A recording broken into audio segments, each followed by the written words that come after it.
Assalamualaikum warahmatullahi wabarakatuh. Perkenalkan, nama saya Nada Asyifa dengan NIM 2510822022 dari jurusan Antropologi Sosial, Fakultas Ilmu Sosial dan Ilmu Politik, Universitas Andalas.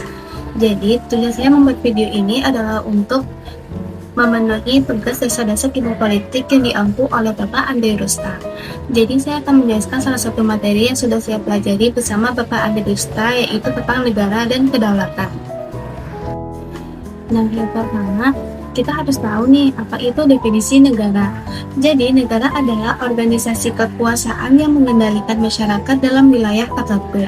Secara sederhana, negara adalah suatu organisasi dalam suatu wilayah yang memiliki kekuasaan tertinggi yang sah dan ditaati oleh rakyatnya. Negara dan pemerintahan adalah dua hal yang berbeda. Nah, perbedaannya apa? Yaitu, negara merupakan bersifat abstrak, permanen, mencakup seluruh institusi seperti eksekutif, yudikatif, legislatif, TNI, dan lain-lain. Sedangkan pemerintah bersifat konkret, sementara atau dapat berganti, dan merupakan alat negara untuk menjalankan tugasnya. Negara juga memiliki unsur konstitutif, yaitu unsur yang harus ada atau mutlak. Negara harus memenuhi unsur-unsur ini untuk bisa disebut sebagai sebuah negara. Yang pertama, harus memiliki sebuah wilayah seperti daratan, perairan, dan udara, serta memiliki batas yang jelas secara fisik atau yuridis sebagai persyarat kedaulatan. Yang kedua, harus memiliki rakyat atau manusia yang hidup bersama dan mendiami wilayah negara, serta memiliki kesamaan sejarah, kepentingan, dan budaya sebagai bangsa atau nation. Yang ketiga, memiliki pemerintahan yang berdaulat, memiliki lembaga yang mengurus dan mengatur kehidupan bernegara.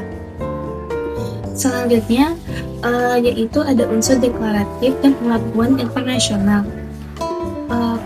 Negara juga harus memiliki pengakuan dari negara lain untuk bisa disebut sebagai sebuah negara.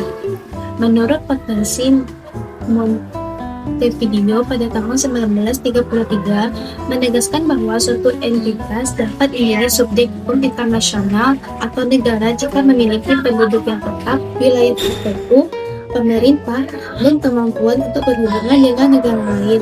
Tetapi sebenarnya pengakuan bukanlah syarat yang mutlak menurut konvensi ini, tetapi sangat penting secara praktis. Nah, selanjutnya saya akan menjelaskan tentang konsep kedaulatan. Kedaulatan berasal dari bahasa Latin, yaitu sovereignus, yang berarti tertinggi.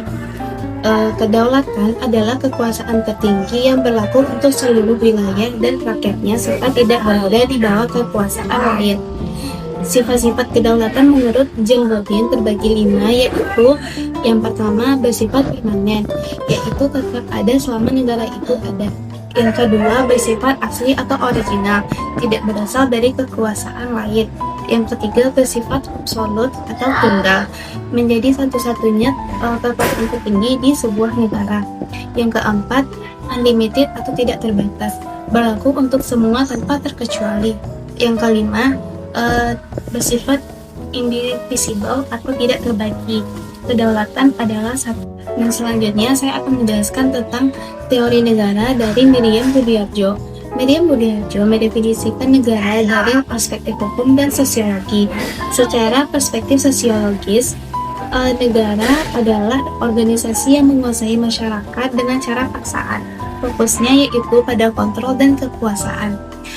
Secara perspektif hukum, menurut Miriam Budiarjo, negara adalah organisasi yang memiliki wilayah, rakyat, dan pemerintahan yang sah. Fokusnya yaitu pada aspek formal dan legal. Jadi, Miriam Budiarjo melihat negara sebagai entitas yang memiliki aspek kekuasaan sekaligus aspek legalitas. Yang selanjutnya, teori kekuasaan modern menurut Max Weber. Max Weber membedakan legitimasi kekuasaan berdasarkan sumber otoritasnya. Yang pertama, otoritas tradisional. Kekuasaannya, legitimasinya berasal dari tradisi, adat istiadat, atau keturunan yang sudah ada sejak lama. Contohnya seperti raja, sultan, dan kepala suku.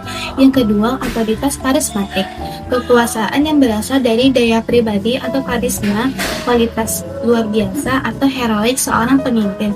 Contohnya seperti pemimpin revolusi dan tokoh tradisional yang diputuskan. Yang ketiga yaitu otoritas legal rasional. Kekuasaan yang bersumber pada aturan hukum yang formal dan impersonal. Kekuasaan ada pada jabatannya bukan pada orangnya. Contohnya presiden, perdana menteri, pejabat pemerintah, dan ini merupakan basis negara modern. Jadi, kesimpulannya, negara adalah organisasi politik tertinggi yang dibentuk oleh unsur konstitutif, yaitu wilayah, rakyat, pemerintah berdaulat, dan deklaratif atau pengakuan. Nah, kedaulatan adalah jiwa negara yang bersifat mutlak, permanen, tunggal, dan tidak terbagi. Nah, teori Miriam Budiarjo menjelaskan sifat negara yang memaksa, mencakup semua, dan memonopoli. Dan terakhir, teori Max Weber menjelaskan sumber legitimasi kekuasaan dalam negara, yaitu tradisional, karismatik, legal, rasional. Sekian penjelasan dari saya tentang negara dan kedaulatan. Terima kasih. Assalamualaikum warahmatullahi wabarakatuh.